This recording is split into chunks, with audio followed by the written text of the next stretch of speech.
अस्सलामुअलैकुम students, I hope आप सब ठीक होंगे।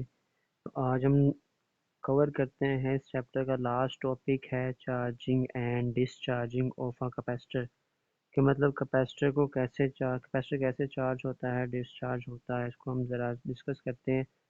तो ये जो आपको ये पेज नज़र आ रहा है, ये दोनों पेजेस ये चार्जिंग को शो करेंगे। ये चार्जिंग कैसे होती है, सर्किट डायग्राम है और ये उसकी थोड़ी सी ग्राफिकल एक्सप्लेनेशन है। वो कहता है लेट सपोज करें हमारे पास एक सर्किट है जिसमें एक कैपेसिटर, ये कैपेसिटर है और एक इंडक्टर लगा हुआ है। दिस इज कैपेसिटर और ये एक हमारे पास है रेजिस्टर। ये दोनों ही सीरीज में लगे हुए हैं। कहता है जब हम बैटरी अप्लाई करते हैं ना, बैटरी सोर्स अप्लाई करते हैं और जब ये स्विच क्लोज होता है तब क्या होता है, उसमें चार्ज फ्लो करना शुरू कर देता है।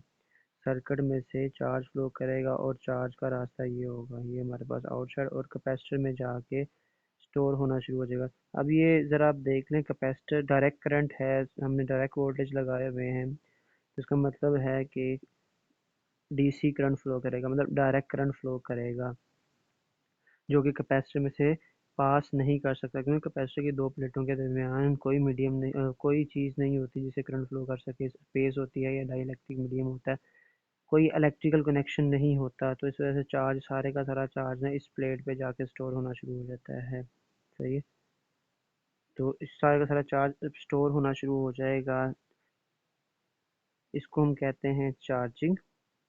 सही है। अब मैक्सिमम कितना चार्ज स्टोर हो सकता है, ये तो हमें इनफाइनाइट टाइम लगता है, लेकिन हम इसके लिए एक डेफिनेशन इस्तेमाल करते हैं, एक टर्म यूज़ करते हैं, उसको बोलते हैं टाइम कांस्टेंट। सही है, टी से उसको रिप्रेजेंट किया जाता है, स्मॉल टी से, उसको बोलते हैं टाइम कांस्टेंट। अब ये होता क्या है टाइम कांस्टेंट?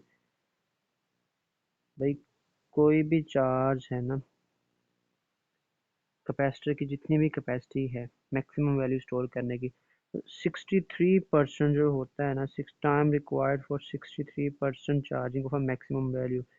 किसी भी मैक्सिमम वैल्यू का 63% जो होता है ना टाइम, मतलब कि ये चार्ज को मैक्सिमम स्टोर करने के लिए 63%, किसका 63%? भाई जितनी भी इसकी कैपेसिटी है ना, लेट्स सपोज मैं कहता हूँ इसकी कैपेसिटी 100 है, 100 चार्ज स्टोर करने की है, तो भाई 63 चार्ज स्टोर होने में जितना टाइम लगता है ना, उसको बोलते हैं दिस इज टाइम कांस्टेंट। उसको टी से रिप्रेजेंट किया जाता है। ये होता है, इसकी डेफिनेशन क्या होती है? टाइम ड्यूरिंग विच कैपेसिटर जो है ना चार्जेस टू अ 63%, उसको जितना भी टाइम लगता है मैक्सिमम वैल्यू का 63% होने में जितना भी टाइम लगता है, उसको हम बोलते हैं दिस इज टाइम कांस्टेंट। या टाइम रिक्वायर्ड फॉर 63% चार्जिंग, उसको हम सिंपल कह देते हैं ये क्या है, टाइम कांस्टेंट है। अब टाइम कांस्टेंट का ये फार्मूला होता है T is equal to R C. ये T is equal to R C हमारे पास होता है टाइम कांस्टेंट का फार्मूला। ठीक है। अच्छा, एक और बात यहाँ से कि जब टाइम ज़ीरो होगा तो प्लेटों के दरमियान पोटेंशियल डिफरेंस भी क्या होगा, ज़ीरो। लेकिन जब टाइम गुजरता जाएगा, हमने बैटरी कनेक्ट कर दी है, तो भाई इसका उसमें चार्ज स्टोर होना शुरू हो जाएगा। वो टाइम के साथ कितना चार्ज स्टोर होगा, वो क्यू जितना भी चार्ज स्टोर होगा, क्यू इज इक्वल टू हम सी वी उसको बोलेंगे। सी क्या है, इस कैपेसिटर की कैपेसिटेंस, और वी क्या है, कैपेसिटर की प्लेटों के दरमियान जो वोल्टेज होता है उसको बोलते हैं। सही। अब ये जो हमारे पास एक नीचे वाली डायग्राम है जी, इसकी ग्राफिकल एक्सप्लेनेशन है।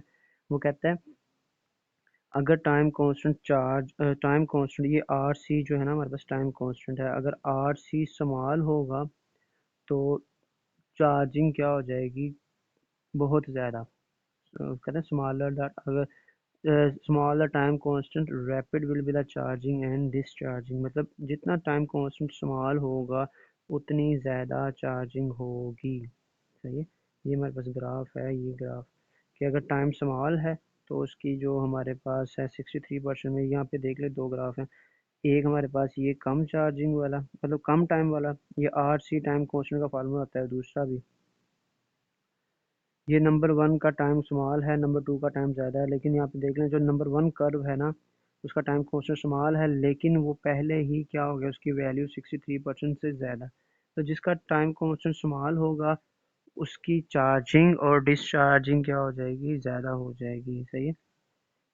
और जिसका टाइम कांस्टेंट लार्ज होगा उसकी चार्जिंग स्लो होगी और डिसचार्जिंग भी स्लो होगी। ये हम आगे देख लेते हैं इसको।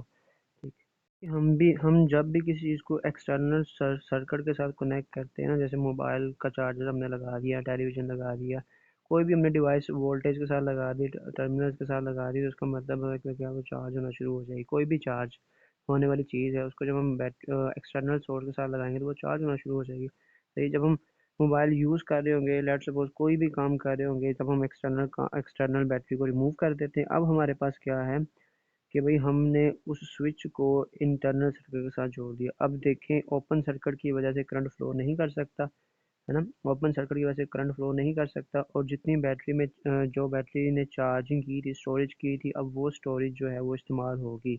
इससे पहले वाली डायग्राम में हमने देखा था कि हमने इसको सोर्स को कनेक्ट कर दिया था, उसमें से करंट फ्लो करके सारा कैपेसिटर पे चार्ज स्टोर होना शुरू हो गया था। अब हमने क्या किया, सोर्स को ओपन कर दिया, स्विच को ओपन एस स्विच को ओपन करके इस इंटरनल सर्किट के साथ कनेक्ट कर दिया और चार्जिंग हमने रिमूव कर दी। अब क्या होगा, मोबाइल यूज़ कर रहे हैं या कोई भी इंस्ट्रूमेंट चल रहा है कैपेसिटर वाला, तो क्या होगा, जितना चार्ज उसमें स्टोर हुआ था कैपेसिटर की प्लेट्स के दरमियान, वो सारा ही अब क्या होना शुरू हो जाएगा, डिस्चार्ज। आपको पता है ना, चार्ज हाई पोटेंशियल से लो पोटेंशियल की तरफ जाता है, तो वो हमारे पास इस रजिस्टर में से पास करके दूसरी तरफ लो पोटेंशियल की तरफ आना शुरू हो जाएगा। तो ये उसकी होती है इसकी डिस्चार्जिंग।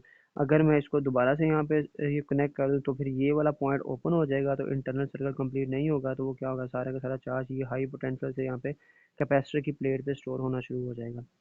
जैसे ही एक्सटर्नल सर्किट को ओपन किया और इंटरनल सर्किट को हमने कनेक्ट किया, तो अब क्या होगा, चार्ज अब हाई पोटेंशियल ये हो गया। अब चार्ज इस पोटेंशियल से इस पॉइंट से मूव करके रजिस्टर में से होके लोड में से होके वो यहाँ पे लो पोटेंशियल की तरफ आएगा। जब लोड में से गुजरेगा, इसका मतलब वो सारी की सारी क्या हो गई है, उसकी डिस्चार्जिंग हो रही है। तो ये हमारे पास डिस्चार्जिंग का smaller the time constant rapid will be the charging and discharging. अगर टाइम कांस्टेंट स्मॉल होगा तो उसकी चार्जिंग भी जल्दी हो जाएगी, डिस्चार्ज भी जल्दी हो जाएगा। तो ये कोई इतना हमें फ़ायदा नहीं है उसका। लेकिन अगर टाइम कांस्टेंट लार्ज हो जाएगा, अगर टाइम कांस्टेंट लार्ज होता है, इसका मतलब है कि उसकी चार्जिंग भी आहिस्ता आहिस्ता से होगी, लेकिन वो डिस्चार्ज भी आहिस्ता आहिस्ता होगा। सही है। Smaller the time constant rapid will be the charging and discharging. एक ये पॉइंट आपने याद रखना है, एक एमसीक्यूज के तौर पर आता है हमारे पास कि अब हमारे पास ये कंप्लीट हो गया है। तो कल इंशाल्लाह हम इसकी एक्सरसाइज को देखने की कोशिश करेंगे, फिर एग्जाम्पल्स और न्यूमेरिकल। तब तक के लिए अल्लाह हाफिज़।